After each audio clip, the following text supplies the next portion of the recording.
I think that when I start to see a certain level of unrest starting to occur, my instinct is just to be down there physically down there to see what's going on. And this instance was no different. I remember I went to the vigil. There was a march. When the march started, I decided to head home because I was like, because of coronavirus and because of some other things. But then I started getting calls from friends saying, "Hey, the police are sort of acting violently here." And so I called our mayor here. He wasn't quite hearing the same thing I was hearing. So I said, "I'm just going to go down there and I'll let you know what I'm seeing." And what I saw was a police force that was completely unwilling to lean into any de-escalation techniques at all.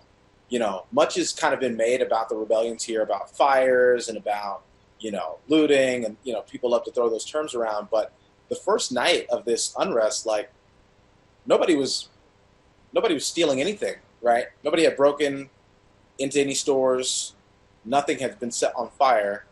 And so the situation on the first night was not what the situation has become and what it's known for. And if you were on the ground that first night, you could see that people were hurt. People wanted their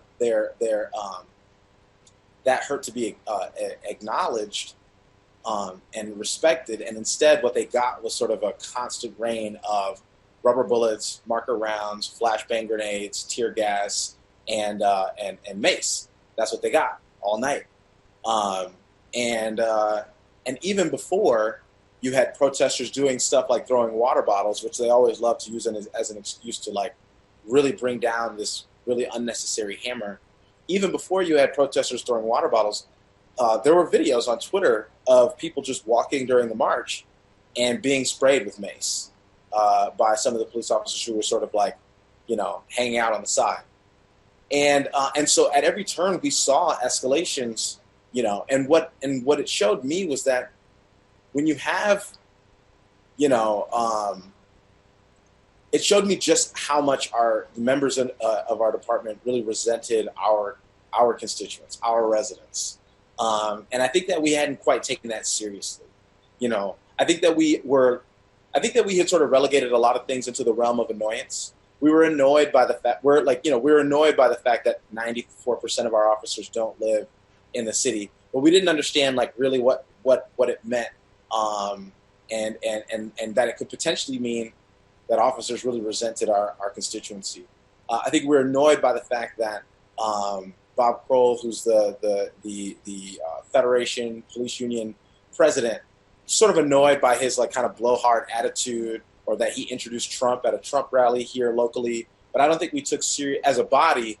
I don't know that we took seriously enough, what it meant to have somebody like Bob Kroll as the elected leader of our police force.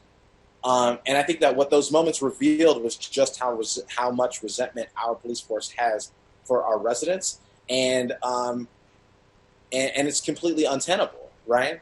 At one point, Bob Kroll came out in a letter and said that if the police had been able to use lethal rounds on protesters the first night of the protest, that they would have been able to end the unrest. And I just thought, I'm like, so now we have a police union president who's advocating for the use of lethal rounds on Minneapolis residents. It's just not appropriate. How can you even walk back into a negotiation room with a body that feels that way towards your residents? So these are all things that I think we had in the past relegated as, I think we had either misunderstood or underestimated, and they just came sort of roaring to the forefront, during the course of this unrest. And so I think that the idea of defunding the police is not new. A small number of council members on the Minneapolis City Council, we basically try it every year, and we're unsuccessful. But I feel like this sort of took maybe what was a fringe idea last budget cycle and has woken people up to the fact that we really need to do something about how we keep people safe, because this model of safety really has failed. And not just when it comes to these police murders and their response to the protests. I mean, we have a whole host of scandals that have happened just in my short time, like 2.5 years in office, and so it all sort of contributes to a culture that's failing to keep our city safe. And I think that we now have the entire council taking that seriously.